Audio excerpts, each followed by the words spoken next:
150 updates later, what is this game Icarus like? That's what I'm going to answer for you here. But before we get into that, let's go back to before its release and see what the founder of Rocketwerkz Studio, the original founder of DayZ, Dean Rocket Hall, said about the game. So while you're on the planet, you're really talking about prehistoric tech. You have the stuff that you took with you from orbit that you've already manufactured. Anything new you need is going to be built from primitive technology. You know, you're down on the planet mining these meta resources so that you can build these awesome uber technology weapons. But it doesn't unbalance the game because we have this choke point, which is what you can take down. So in terms of what you can do with these meta resources, you can build better, we're calling them enviro suits for yourself. You can build vehicles and vehicle parts for your vehicles. You can modify your dropship. He had a vision, as you can see, but remember that was pre-release. Icarus was then launched in December 2021 and not long after started receiving mixed reviews, but since then they have provided weekly updates. Yes, they just went past 150 of these, and this relentless, unceasing sequence of updates has transformed this game. Is it a No Man's Sky level transformation? Well, perhaps not, and if you don't know what I mean by that, then your credentials as an open world gaming survivalist are questionable, my friends. But 150 updates is a staggering achievement, and a lot of these were not small. The vast quantity were well thought out changes and additions, quality of life updates, performance optimizations, map and mission additions, and look, all that is an outstanding success for any studio and certainly shows some good leadership. On that topic, one of the best signs of good leadership is the ability to change, to acknowledge fault and adapt, and if necessary even publicly. Very few can do that. And Dean Hall, to his credit, at least has that trait. I don't know the guy personally, and I'm sure he has many faults, but he can adapt, and that we can see in the Icarus development. So what was the early vision? What was this adaptation? What was Icarus at launch? Well, Icarus pushed the envelope as a survival game. It doesn't matter if you like the game or not. They tried something different, focusing on a pure, singular, mission-based game. Drop down to the planet, complete a mission and then exit, that's it, then go down for another mission. You moved through a mission progression tree, earning money to spend at the space station to buy and upgrade gear.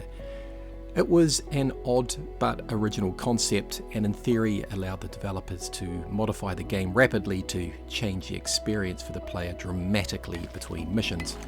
I once referred to it as if Icarus created a canvas and the missions were like paint you could apply, then wipe off and reapply. In theory, you could create great variety within this survival game, and I think a lot of people quite liked that to start with, but it did fail in four main areas in my opinion.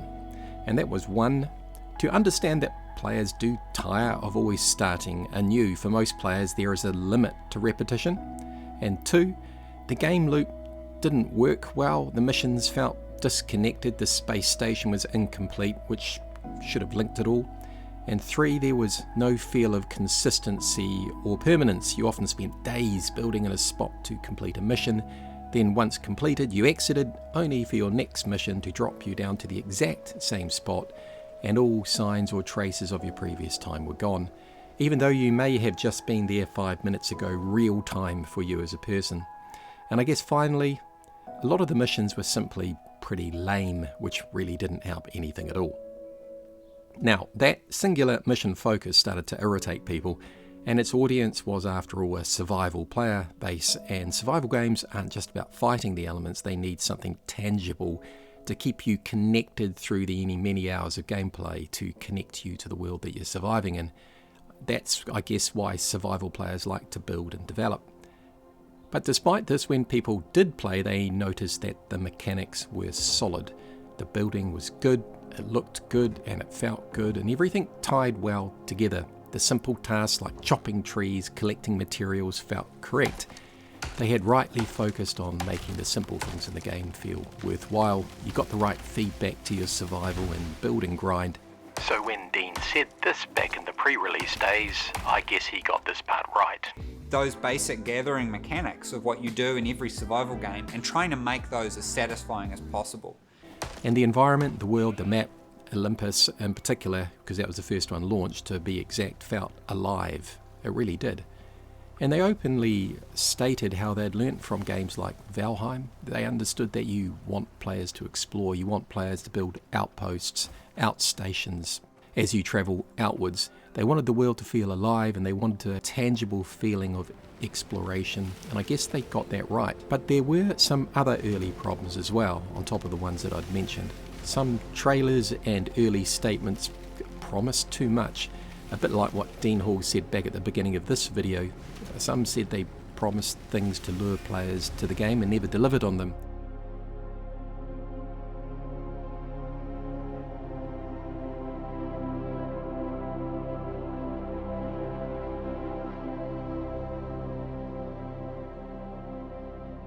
And some precious content creators felt this was incredibly misleading, and along with some pricing controversies, well, it was a recipe for a good number of mixed reviews to roll in. For a while there was some stubbornness to the studio as they continued with their mission-based vision, but that annoying buzz would not go away, and to their credit, they did start to listen. And on their Discord channel, you'd often see Dean and the others, the other lead developers in there answering questions directly from players and getting their feedback. And they did, to their credit, also implement a solid and lasting problem or discussion upvote system, which you can see over time has really allowed players to have a strong say. And maybe, just maybe, behind the scenes, Dean Hall may have recalled some of his earlier interviews around DayZ, where he said listening to and responding to the community were essential parts of game development now. And this gives an indication of some of his thinking, so let's just have a listen to some of those clips recorded all those years ago. I think it's had a real social media movement with it, and I think that that's an important part of it. We can't lose that dialogue. If we lose that dialogue, the project will fail. Gamers become more informed consumers. And the same rules apply to DayZ. If we screw it up and we come out with a bad product, then they need to be talking about that. So when did it start to change? Well, it didn't happen straight away. It took 47 weeks before they introduced open world. Now, when they did this, myself and others who had grown pretty bored started coming back into the game, and a few weeks later on week 50 we saw that missions were brought into the open worlds. And at update 149, just prior to me posting this video a week or two back, Dean Hall posted into their Discord and amongst other things said the following, and I abbreviate what he said. Icarus has been a challenging project, which we as a studio have had to grow and change with. We have not always made the right decisions, and then have had to rework and redo entire areas of the game or even entire areas of the studio. You can see this in the chain of hundreds of weekly updates. When we had the rocky launch, we realised to survive we had to redo our approach, content, and even the way we structured the content, and we focused on reworking the game to be positively received. I had no idea he was going to post that. I was already through this video a little bit, and then he posted that, and it actually doubled down on the stuff that I was already saying. But I guess let's get to the point. What do you get now? Now, I cannot go through the whole game. It is simply just too big. But I'm going to run rapid fire through what you get now. Let's quickly start with the cost. When I looked at Steam just a week or so back, Icarus, the base game, was costing about US $30, and that will get you the Olympus map, whole tons of missions, a good structure. It's a really, really good map. To get the other maps, if you pay for things individually, New Frontiers, that is the Prometheus map, will cost you $26. Styx, that map I mentioned earlier on, is another $18. Or if you can get them as a bundle, I should say those various maps come with missions as well. Or if you get them as a bundle, you get 15% off, and I'm waving my fingers in the air there because I think that bundle discount should be a little bit more. So for $63 you get all three maps. Now those maps are really good. They are hand-drawn, top-notch stuff. And then you can go on to buy a number of DLCs, all sorts of things like Creature Comforts, Art Deco Furniture Pack, Industrial Furniture Pack, the list goes on. They've talked quite a bit in the Discords about, look, these are just your choices, you don't have to have them, it's just a way to help fund and support the studio. For what it's worth, I recommend the 3 map bundle and the Pet Companions pack for the best experience, and that's going to cost you about US $73. Certainly not cheap for sure, but it does get you huge replayability, and if you're going to try and complete it all, you're going to get hundreds and hundreds of hours out of all that. So what do you exactly get for Icarus when you play the game? Now obviously you get these 3 maps and each one's hand drawn and they're all fantastic, but each map individually is brilliant. They feel alive. There is many fantastic factors and facets about them. You're going to enjoy exploring them. The crafting, the movement across the maps is absolutely AAA standard design. There's no questions around that. The game modes that you get to play is single player, or you can play co-op with your friends. That's obviously the best way to play it. It is a very well designed co-op game. You can also do pure mission based games where you just choose to select to just do missions repeatedly. It's a really focused game mode, but it is quite enjoyable. Or you can jump in and do the open world type of play. That's where you can just work and build things like you would expect, but you can also do some missions on the side. You also have outposts, which are these places or worlds where you can build without any of the problems or weather or the issues that challenge you, which you normally would get with an open world. Now moving on to the actual game itself. You have within the game a absolutely fantastic UI and inventory system. It is well crafted, well designed, and they have really worked hard on that. It's one of the best I've seen, to be honest. The tech tree itself, what you can unlock, is absolutely huge. There is no way on this planet with a one character you can unlock it all. It's almost impossible. There is a huge amount of variety and it all works seamlessly together. You also have the talents tree where as you progress through the levels you get to unlock talents. These will basically customize your character a certain way. You could customize them to mining or exploration. Very well put together again. You also have character stats. As you increase your talents and your skills, there's a huge array of statistics. If you're into that, well, check this out because there is an enormous quantity of them for each character, if you're into that stuff, that is. Now the basics of the game, you have a health system, and you have an oxygen, food and water, and there's a bit of temperature there as well. The health system is very similar to what Valheim did with round buffs. The type of food you get will boost your health, so you can actually maximize, I think it's 3 different buffs, and maximize your health depending on the food products that you make. So there's a whole crafting system around food to actually maximize your buffs there. It's very well put together. The oxygen system, you have to have on the planet, you have to have an oxygen supply provided by oxide that is scattered around the map, but you have a system where you can get oxygen tanks and keep your oxygen supply working throughout the game. That's something you always have to keep monitor. As you advance through the game, it won't become such a big aspect of it because you will have a good tech to mean that you don't have to monitor it so much. There is a water system. You have to keep yourself hydrated. If you drink straight from the streams or the lakes, there's a very high percentage that you're going to get a bug that will affect your stamina and some other bits and pieces. So the water system requires you to have a purification system on top of that. That moves from a basic model to extremely advanced models as you progress through the game. Another really well put together process. There is also temperature as you progress through the different biomes. Temperature is a factor. You have various clothing that you can design, multiple types of clothing. As you get a whole suit of different types of clothing, that will give you an overall buff. A massive array there to help you with the different environments, like you'll have a fur suit of clothing to help you in the Arctic environments and similar such things. It's very detailed and very well put together. You also have on top of that a bed and coziness system. So this is when you sleep at night, you have your normal bed, but as your base gets nicer and you can put things around, it has a coziness rating. That coziness rating gives you a buff in the morning when you get out of bed, which will last for a certain period of time. The better the coziness, the longer that buff. It's actually worth doing, and it's a really, really nice incentive to make your base look nice. I really like those sorts of touches. There is a sleeping system where you can sleep at night as you'd expect in most games. Once you have a fire system and a bed, you can sleep through the night and pass the time. There is also, let's call it a day-night system. As you'd expect, the night feels good. It's dark, you need torches. I like that. It's actually a good game when you play it at night, though obviously you tend to start skipping the night once you have a bed or a sleeping bag down. So the building system. It is very well put together. A lot of time and effort has gone into the design of this.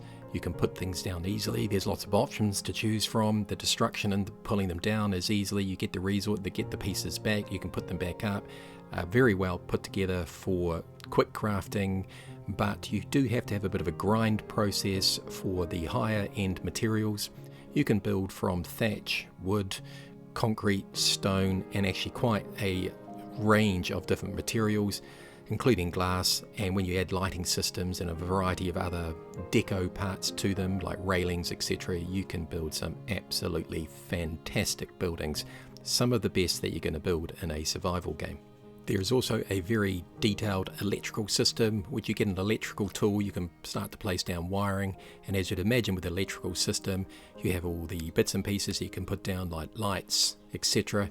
But they're providing the power to those systems. There are things like water wheels, I should say, windmills, various generators that you can build, both diesel driven and other biofuel driven, solar panels, you name it. There is a massive diverse range of ways of powering a system, and there is a control system as well that helps you modify and change where that power goes to. Certainly some of the higher end manufacturing crafting tables will require powering, so there's a whole process and a system to your buildings if you want to go that far, which you will when you play the game. There is also a watering system, and that what I'm going to talk about, I'm not talking about the watering of the crops, I'll talk about that later, or the watering of yourself, keeping yourself hydrated. I'm talking about the actual crafting stations themselves within the buildings often have a watering process. You've got to pump water to them. That will either speed up the processes or is a necessary part of being able to build. So there's piping systems, there's also ways to electrically drive that water. Very well put together yet again, and works incredibly well with the whole building mechanisms. And I guess just touching on that point, there is the crafting system itself. You can build things within your own inventory, the basics, but as you put down crafting benches of different types, you can build more and more complicated things using different materials that you mine or smelt in different furnaces. There are lots of different benches, but not an overwhelming amount. It is well put together. Each crafting bench does what you would want it to do and what you'd expect it to do. It's not so limited in what it could produce that it becomes annoying. Each crafting bench can produce a diverse amount. Now let's just touch on the hunting system itself. There is obviously what I would call surface hunting. That includes creatures that fly around. There isn't a huge amount of those, but there is certainly some of them. Now on the surface you can use bow and arrows and weapons of firearms of any particular sort to take down creatures. There is a stealth system, a stealth kill system where you get a bit of a slow-mo. That's really dramatic. I do like that. There is also a very diverse fishing system where you build rods, you can craft lures, you can catch different fish. Honestly, it's incredibly in-depth and highly worth even just looking at that particular part of the game. So on that note, the world also feels really alive. There is a huge amount of creatures within the game, like a really diverse amount. Now each one of these creatures has a journal entry which you can see. You can go in, and as you kill more and you skin more of these creatures, then you unlock more parts of these journals. Each part of these journals unlocks a little bit more as to your knowledge and gives you some bonuses for each creature. Very well put together, and if you're into that type of stuff, a real bit of detail there to try and make you do the old 100% completion. It takes quite a bit of effort to certainly know everything about each creature within that journal. There is the cave system. There's a mining system for ores. We can go in and use your pickaxe and get various simplistic ores within the cave systems. Within those caves there are challenges, there are cave worms and various other things. You often find beehives. They can be quite annoying, but they're a good addition. And within the mining processes themselves, there's also exotics. Those exotics you can mine again. There's basic mining, but you can also extract those in a various variety of different ways using biofuel drills or electrical driven drills. Each one of those needs to be manufactured within a crafting bench. If you're mining exotics, you can send those exotics back to the space station by calling down a pod. You send them up and you get some points, which gives you some credit, I should say. That credit you can then spend to call down better equipment. That equipment may be tools, weapons, or even actual other animals. Now, moving on to the mounts and tames. They never got the vehicles implemented into the game, and that was primarily due to the maps. After they put the maps together, they realized that they weren't particularly good for large vehicles to travel over. So the obvious way was to have slightly more agile things like mounts. So most creatures in the game, certainly the big ones like the moa, the horses, let's call them that, the buffalo, you can tame them pretty simplistically and raise them as your own as long as you've got the necessary things down. Each one of those tames has a usefulness to them. That, for example, the buffalo has a great weight capacity, has lots of inventory slots, is a little bit slower. The mower has less inventory slots, can carry less, but can travel pretty quickly. Each one of these now has an unlock system or a skill system, so you can design those animals or mounts to your heart's content, and it makes you feel invested in them. The longer you have a mount, the less you want to lose it. And the more skill points that you've given into it, it gets better, stronger, etc., etc. On top of that, you also have, as you're killing things, you have the capability to mount trophies on the walls. Those trophies can be heads of like wolves, even buffalo, moa, you name them. You can put trophies all over your place to deck out your cabin or your big huge building, and that includes actually mounting up fish trophies, and each one of these has a rating, so you can actually try and accumulate or put on your walls the best fish that you ever caught. It's one of those little mini challenges, and Icarus has a lot of these mini challenges within the game if you're that way inclined. Let's just quickly talk about the crops. This goes back to the food system. You can grow a variety of crops. They're pretty easy to grow, to be honest, maybe a little bit too easy. They grow a little bit too quick. I'd like it all slowed down a bit. That crop system, you have your normal plots that you put down. You can set up watering systems, automatic systems, you name it, or hand water it. You can also have beehives. You can set up beehives, simplistic beehives, or quite complicated, sort of self-replicating. Basically, the bees are breeding, it produces honey, more food systems. It's all interlinked and all worked out really well. Now, I could go on and on and on about this game, and trust me, just going through that rapid list there, I'd say that's only probably 60% of the various things that you can do in the game. There is just too many. That's it. I'm not going to talk any more about it, but if you do get this game, as you can see from that rapid list that I've just fired across, there is an awful lot to this game. It's quite in-depth.